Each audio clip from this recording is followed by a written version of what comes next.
Does this picture capture your understanding of life in the Holy Land? Today we're going to take a look at lake life in the Holy Land. This picture reminds me of when I was first in Israel. We stopped at a truck stop near the northern part of Israel, or in the northern part of Israel. And suddenly, in the stream behind the truck stop, I saw whitewater rafters going by. The northern part of Israel is very lush with rains up to 40 inches per year on Mount Hermon. And today, let's take a look at lake life in the Holy Land.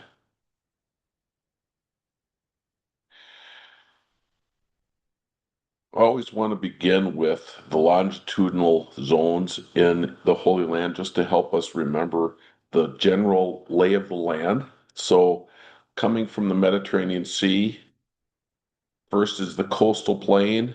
The Gaza Strip is right down in this area. Then the central mountain ridge with Hebron down in this area, and then Jerusalem going up to Shechem, Sychar that we studied in our sermon text yesterday, and up through Galilee. And on the Mediterranean side of the Sea of Galilee, there is rain, and on the other side of the Sea of Galilee, it is desert. Here is the wilderness area that the Bible talks about. This central section is the Rift Valley or the Jordan River Valley with the Dead Sea and the Sea of Galilee, and way up north, the Lake of Hula. And then just beyond the Jordan River, farther to the east, the Transjordan Mountains. Here again, there is rain along the mountains, and the rain lasts about 20 miles, and then it's the desert. Here's a picture of the rainfall, so you can see here the heaviest rain is up here on Mount Hermon, about 40 inches of rain per year. We're going to take a look at the area of the Sea of Galilee, and the Sea of Galilee has about 13 inches of rain per year, similar to what Denver has. The reason why I want to use this map is the brown or gray color here is everything that is below sea level. The Sea of Galilee is 600 feet below sea level. So you can see how quickly the land around the Sea of Galilee goes up to the bluffs. Uh, all the green is land up at sea level or above. And we'll see that in some of the pictures that I show. I'll be using this map quite regularly to divide off our different sections. And notice at the northeast or northwest side of the Sea of Galilee, there is what's called the evangelical triangle. This is where most of Jesus' ministry took place, right on the border between Galilee, which is ruled by Herod Antipas, and across the Jordan River, there's Gaulonitis, ruled by his brother Herod Philip. Starting with Mark's Gospel, the baptism of Jesus, we're going to just walk through the first part of Mark's Gospel.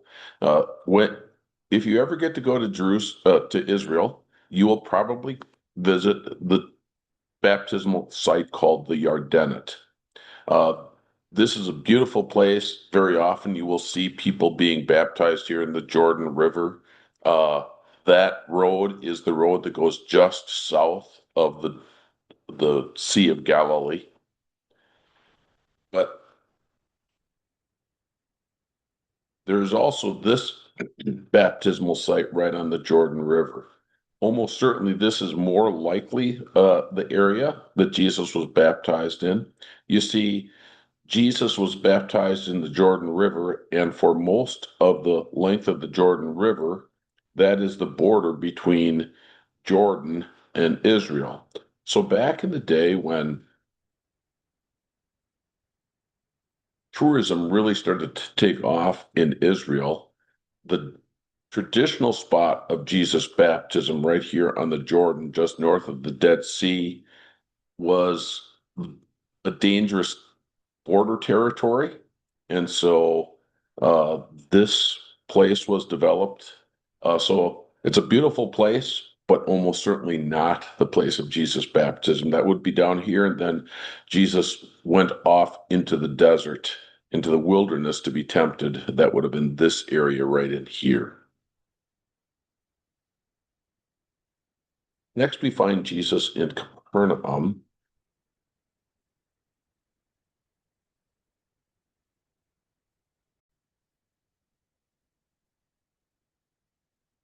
121 says, they went to Capernaum, and when the Sabbath came, Jesus went into the synagogue and began to teach. The people were amazed at his teaching because he taught them as one who had authority, not as the teachers of the law. Just then, a man in their synagogue who was possessed by an evil spirit cried out, "What do you want with us, Jesus of Nazareth? Have you come to destroy us? I know who you are, the Holy One of God." "Be quiet," said Jesus sternly. "Come out of him." The evil spirit shook the man violently and came out of him with a shriek. The people were also amazed. They asked each other, "What is this? A new teaching, and with authority. He even gives orders to evil spirits, and they obey him." News about him spread quickly all over the region of Galilee. So he begins his ministry here in Capernaum. And here is a view of Capernaum. Here's the Sea of Galilee. This is the white synagogue that you will see uh, if you go to Capernaum. And then there is this octagonal church. Here's the white synagogue. And this is a picture that helps us visualize what that white synagogue looked like. This is not the synagogue that Jesus preached in. It's almost certainly in the exact same place, but this white synagogue was built about 300 or 400 years after the time of Jesus. Underneath the white synagogue is this black basalt. This is the native rock of this part of Galilee. And the original synagogue was probably built all out of this black basalt, right in the same place as the, the current white ruins of the white synagogue. In fact, they have done some archaeological work underneath the white synagogue, and this is the proposed layout of the synagogue in Jesus' day. The text goes on. As soon as they left the synagogue, they went with James and John to the home of Simon and Andrew. Simon's mother-in-law was in bed with a fever, and they told Jesus about her. So they went to her, took her hand, and helped her up. The fever left her, and she began to wait on them. Here is the white synagogue in Capernaum. This octagonal church is the traditional site of Peter and Andrew's house. Notice how close it is to the synagogue. It's not a very large distance at all, and how close it would be also then to the Sea of Galilee. This ruins of this house date back and were celebrated back about 100 years after the time of Christ. They have found about 100 little scratchings on the walls. Lord have mercy. So this is a very ancient tradition that this was Peter and Andrew's house. Churches were built around it. Octagonal churches were built around it and then enlarged again. And today, if you go there, you'll see this church that looks like a flying saucer coming down on top of it.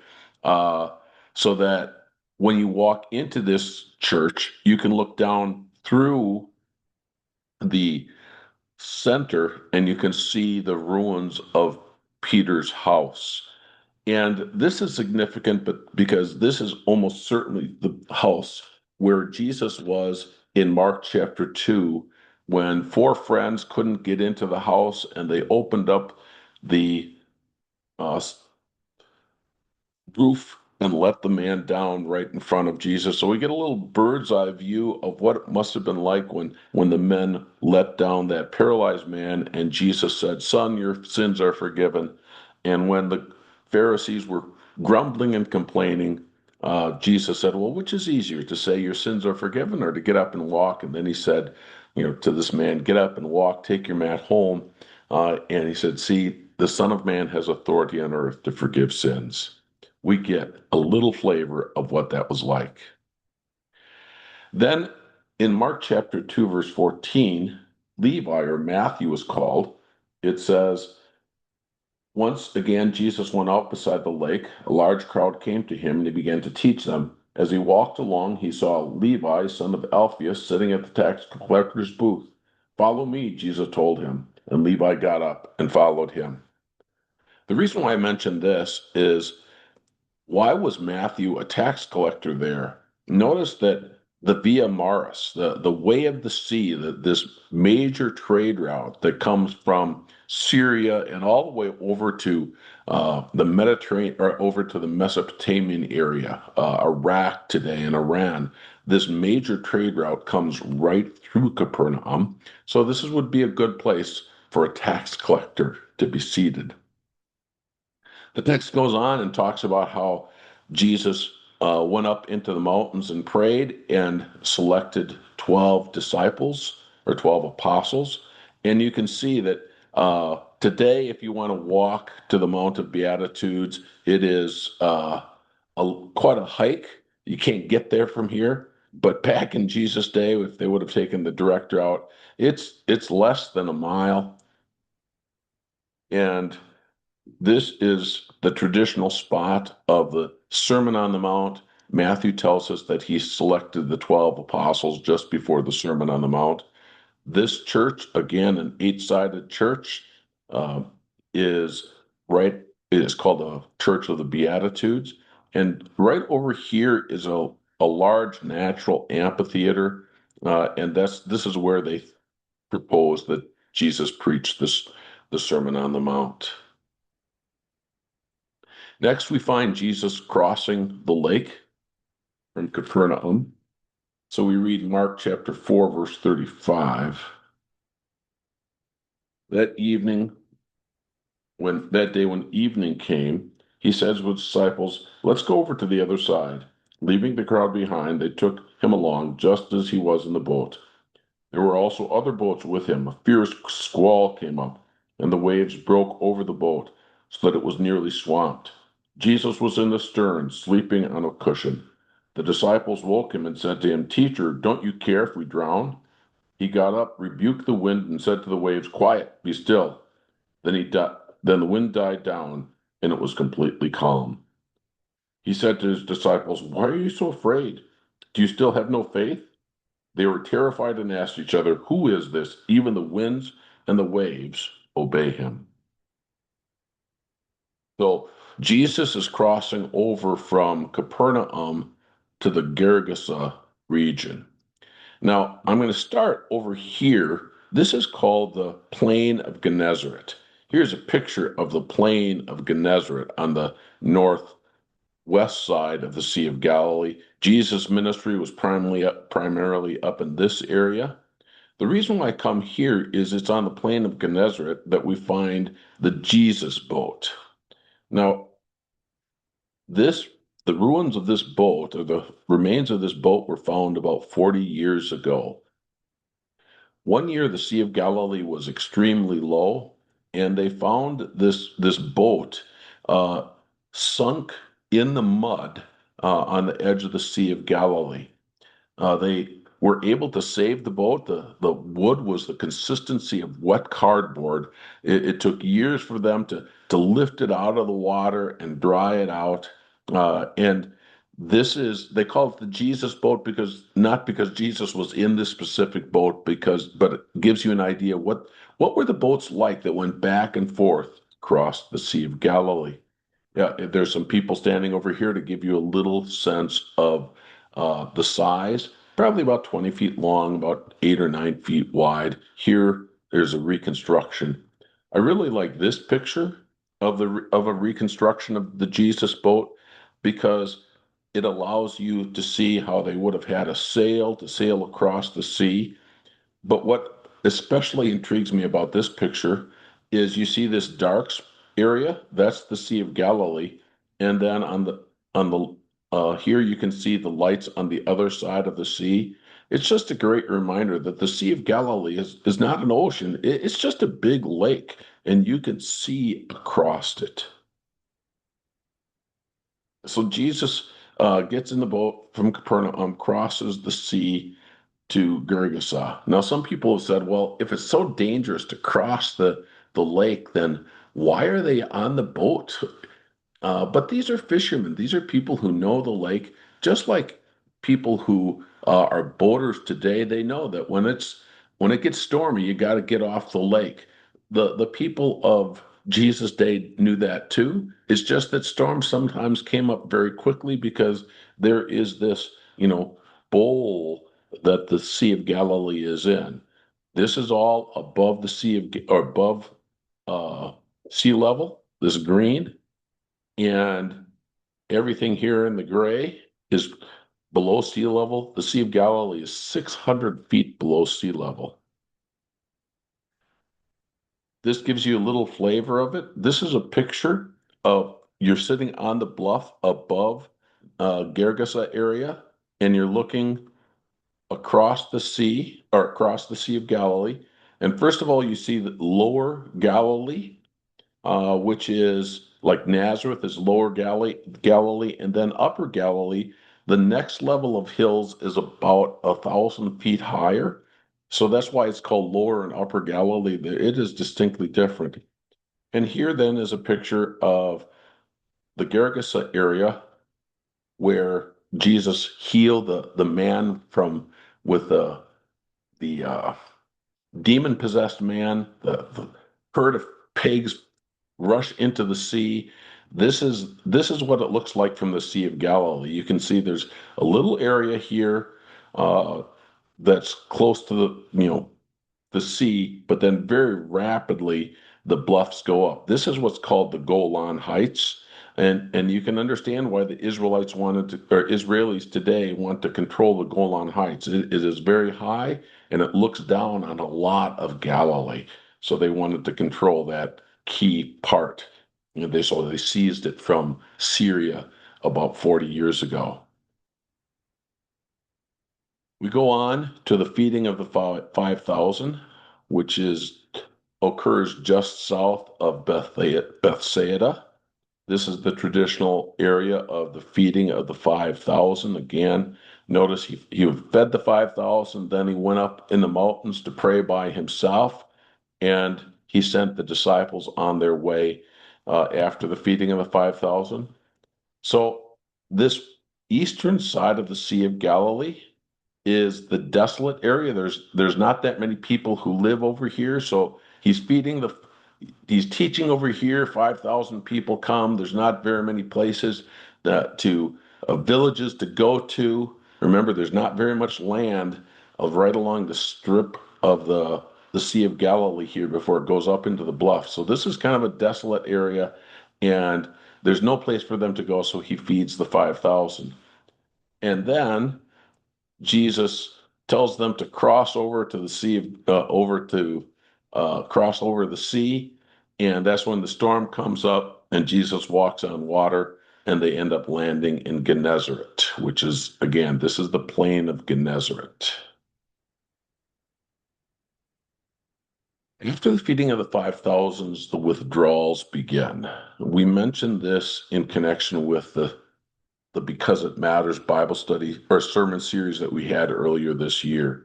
That first Jesus goes way to the north to Tyre and Sidon. Notice here is the Litani River. This is in the news right now because of the war that Israel is fighting against Hezbollah in southern Lebanon.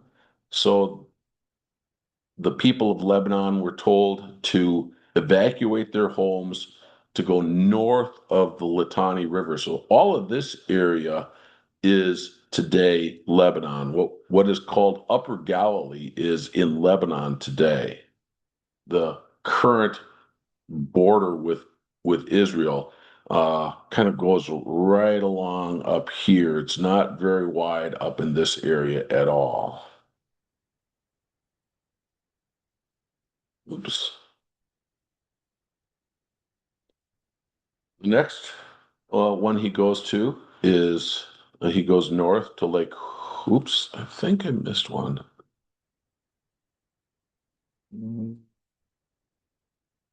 Let me go backwards. I'm going to escape that and come back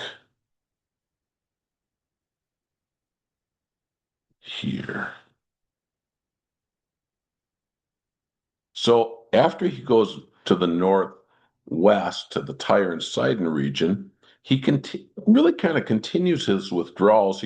He goes to the desolate side of the Sea of Galilee. Again, he's taking his disciples aside to start teaching them about what's going to happen to him in Jerusalem. And the next major event is the feeding of the 4,000. Again, this is uh, a desolate area, and the disciples are going, you need to send them away. And Jesus says, no, we'll feed them here. And then there's a time of rapid crossing back and forth across the sea. He crosses over from the feeding of the 5,000 to Dalmanutha, which we don't know exactly where that is, but we assume it's near Magdala, where Mary Magdalene is from. He interacts with the Pharisees there. There's hostility. He crosses over to Bethsaida, which is on the northeast side of the Sea of Galilee, right up at its tip on the eastern side of the Jordan River. And then he goes north to Caesarea Philippi. And this is where Jesus starts to tell his disciples exactly what's going to happen. For the first time, he says, I'm going to go up to Jerusalem, suffer, die, and rise again. And this is where Peter says, never, Lord, never. It's never going to happen to you. You can see the scale of miles. It's about 30 miles north of the Sea of Galilee. This is a very lush area. If you're ever able to go there, there are beautiful paths here. It truly is the Wisconsin of the Holy Land. But you also see the spiritual desert that this northern area is. It's becoming less and less Jewish and more uh, Gentile, non-Jewish. So there is an area that's dedicated to these gods and goddesses. There's this temple area at the foot of Mount Hermon. So Jesus is getting away from the Jewish crowd so that he can teach his disciples. And then this is where it really struck me is right after that uh, is the last time that it mentions that Jesus is in Capernaum. So just imagine what that must have been like as Jesus uh, leaves Caesarea Philippi, travels the 39 miles back or 30 miles back to Capernaum. And along the way, what are the disciples arguing about? They're arguing about who is the greatest. They still don't get it. And then finally, in Mark chapter 10, Jesus leaves the lake life in Galilee behind. The text says that he went from Galilee down the Jordan River in this area of Perea to across the river, Jordan River from Jericho. The next things that we'll read is that Jesus crosses the Jordan River, interacts with blind Bartimaeus and Zacchaeus in Jericho, and then goes up to Jerusalem uh, and experiences the Palm Sunday crowds.